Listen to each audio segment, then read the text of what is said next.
One club trying to extend their campaign here in the PFF Women's Cup 2024 in search of that golden double and perhaps usher in the start of an eventual dynasty. That is Kaya FC Iloilo's goal for the evening. Ulit, mababa yung delivery niya kanina, and now Julieza with some sharpness into this one. It's going to be tracked down by Lemoran. Lemoran lobs this one into the box. The header by Cisneros is wide and out. Ating referee Aldous Mirafuentes the second. Cisneros ibibigay sana doon sa kaliwa. Cisneros shoots it. Itong si De Los Reyes.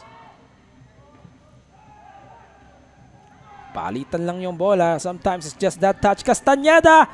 Oh, that one bounces off the crossbar. Does not make it through the goal line. Boy pa ito, Cisneros thought about it. Nakabalik rin naman agad si Helena Lamptey. Another shot and Cada gets wide.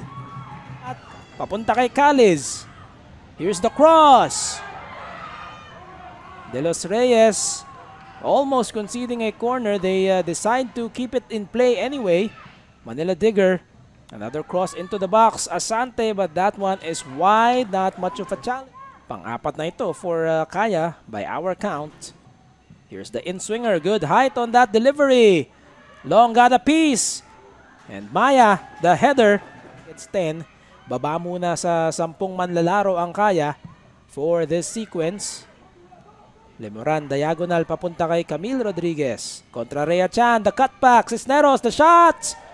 And it's in! Kaya FC Iloilo, they strike first. And it's the connection between those two once more. Quite tentative defending here from Manila Digger. Nag-ball watch lang yung keeper nila. Just a split second. Also known as Estong Ramores to some. Into the box. And that is wide. Castañeda. Sara Castañeda, balik kay Camrod. Julieza. Into the danger zone. Nag-commit yung keeper. Kadag has an opening. The shot. Oh, it's just above the bar and out. Julieza. Rodriguez all of a sudden gets it. Here's the cutback, the header. Oh, it just bounces off the crossbar once more. Iba bicycle na ni Cisneros.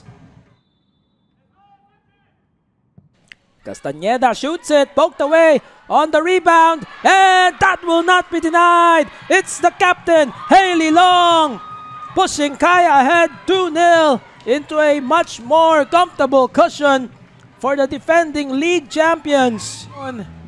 Yung tira initially by Castañeda had some power forcing etong si Simpson to commit, but on the follow-up, 56 minutes now into this semi-final contest. Cisneros able to flick it forward, but it's wide. Sin, Quesada, quick passing here. Lena leaves it for Agot Danton this time. Iniwan si De Los Reyes. Agot Danton moves it forward for Asante. The flag is down. Pwede pa ito. On the bicycle. Oh my goodness, what a shot! What a finish! And what a conversion! Connie Caliz! Well, Asante, we did mention buhay pa ito. And look at that! From Connie Caliz. Wasting no time.